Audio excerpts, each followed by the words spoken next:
our का थियो हे गांव कंदड़ मासूम जिनजा कल जिनजा हथ चुमिया अथम उनजा लाश ॾिठा अथम त उन गांव ऐं मिट्टी हुई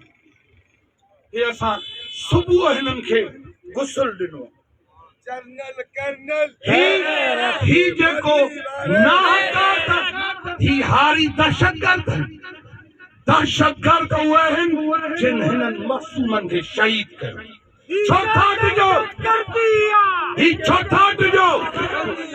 चौथा ॾिजो इन ॻाल्हि खां त अदालती इंक्वायरी थिए ही मुतालबो शहीदनि जा लाश खणी असां छा रखियो आहे त अदालती इंक्वायरी करायो जुडिशियल इंक्वायरी थिए त ही 4 मासूम ऐं ॿिया मज़लूम जेके अस्पतालुनि में आहिनि इहे दहशतगर्द हुआ जा मासूम ऐं बेगुनाह हुआ असां था चऊं त अदालती जांच थिए तव्हां था चओ त धरणो ख़तम कयो तव्हां एफआईआर कटी आहे त हे दहशतगर्द आहिनि तव्हां एफआईआर कटी आहे त हे शरपसंद आहिनि असांजी एफआईआर इहा आहे सिंध साफ़ आहे एहतजाज आहे कल्ह खां त हे मज़लूम आहिनि मज़लूमनि सां इंसाफ़ थिए हिननि जी एफआईआर कई सिंध लाक़ानूनियत ऐं दहशतगर्दी जो मर्कज़ आहे त हिक एफआईआर जे लाइ लाश रखे धरण वक्त सिर हे मैयतूं क़ब्रुनि जे हवाले न कयूं ऐं एहतजाज कयूं त असांखे एफआईआर असांजी कटियो असां सां इंसाफ़ कयो हिन साॻे ज़िले में इहो गुज़िरियल साल कहर बर्पा थियो त भंड क़त्ल कयो उन्हनि कातिलनि जे गिरफ़्तारी लाइ एहतजाज थियो कातिल अञा ताईं गिरफ़्तार न आहिनि ऐं उन्हनि मज़लूमनि शहीदनि खे बि चयो वियो त दहशतगर्द आहिनि पुलिस सां विढ़िया एतिरा गुंडा ऐं बदमाश ताक़त कया अथव 8 खां 9 साल मुशर्रफ जी बर्बादी जो निज़ाम 15 साल ताईं आसिफ ज़रदारी जी करप्शन सिंध जो इंच खपाइण अहिड़ो बदबख्त तारीख़ जो रावण मुक़ररु कयो त जेको लुटे फुरे तंहिंजो एहतिसाब न आहे ज़रदारी खे इस्लामाबाद पावर ॾिनो त सिंधियुनि खे तस नस कर असां पे उमेद कईसीं त ज़रदारी जे ज़ुल्म खां को निगरान ईंदा निगरान वज़ीर दाख़िला पंजाब जो डोमिसाइल आहे हारिस नवाज़ पंजाब जो वज़ीर दाख़िला थे उते चए हां त के दहशतगर्द वो दहशतगर्द वज़ीर दाख़िला तो चए त ख़ुदकश बमबार हुनजो हिन मिट्टी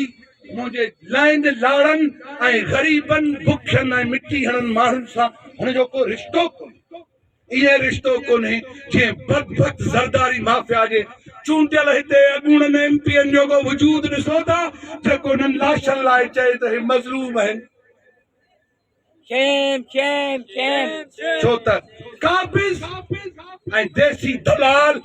उहो हिक जहिड़ो हूंदो आहे जो ज़मीर ऐं ग़ैरत मरी वेंदी आहे हारिस नवाज़ खे सिंध जे माण्हुनि लाइ ज़मीर हुनजो जागी नथो थिए ईअं ई ज़रदारी माफ़िया जो ज़मीर नथो जागे छो त ही लुटेरा ऐं वेशी अमड़ जिंदो इंसाफ़ जे हासिलात लाइ जंहिंजा गभरू पुट मरनि उहा धीउनि समेत वरी ॿियो भाउ जो मातम बथो करे तॾहिं मेजर अरशद खे फाही मिले कंडो बहावल जा मासूम बि राज एजेंट हुआ नवाज शरीफ उन्हनि लाइ आयो हो त राज एजेंट बता दो ऐं हिननि लाइ था चओ त हे ख़ुदकश हमलावर तारीख़ साबित कयो त मेजर अरशद ऐं हुनजी कार्रवाई यज़ीदियत ऐं गैर कानूनी ऐं काल माड़ी जलबाणी जो वाक़ियो गैर कानूनी ऐं यज़ीदियत असां था चऊं त इंसाफ़ कयो मां ख़राज थो पेश कयां माड़ी जलबाड़ी जे गैरतमंदनि खे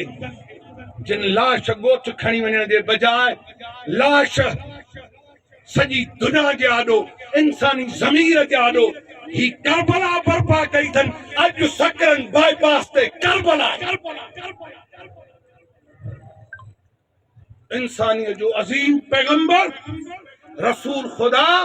जंहिंजे रात विलादत जी ही जेका सिंधी रात मस्जिद में इबादत कंदा सिंधी पैगंबर खुदा जे जशन वारी रात ते मंदिरन में इबादत कंदा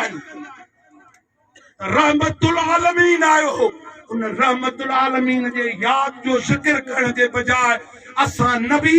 ऐं खुदा जे दरबार में पे वियासे ते रसूलुल्लाह ही तुझे तालीमात तुझे फिक्र ऐं तुझे नजरे जो कातिल ऐं दरंदा हुक्मरान हिन सिंध में ही नाक कयो हिनन खे नीस्त नाबूद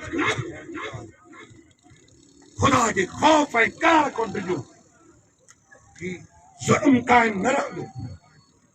तंहिं माड़ी वारनि ही गैरतमंद फ़ैसिलो करे खुशी थम त निसार उते कीरो साहब वेठो वरी भाउ रोशन के फोन कयमि बुढ़े के चई साईं ज़ैन वियो आहे धरणे में शरीक थो डॉक्टर न्याज़ ऐं नवाज़ शाह भाॾाई ऐं असां चयोसीं त इश्क जी मंज़िल अॻिते हलो हली वेहो पंहिंजे प्यारनि जा लाश ऐं सूर खणी ही 74 सालनि जे ग़ुलामी ऐं ज़िल्लत जो दर्द आहे जेको असांखे नसीब करायो तंहिं करे कातिल जे ख़िलाफ़ एफआईआर थी असां कॉम्प्रेस जमायतुनि साईं ज़ैन शाह खे इख़्तियार ॾिनो आहे त हू सुभाणे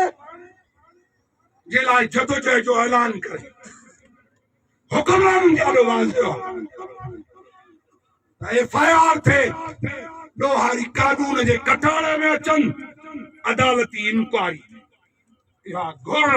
कानूनी आहे इहा घुर फितरी आहे इहा घुर इंसानी बका जे लाइ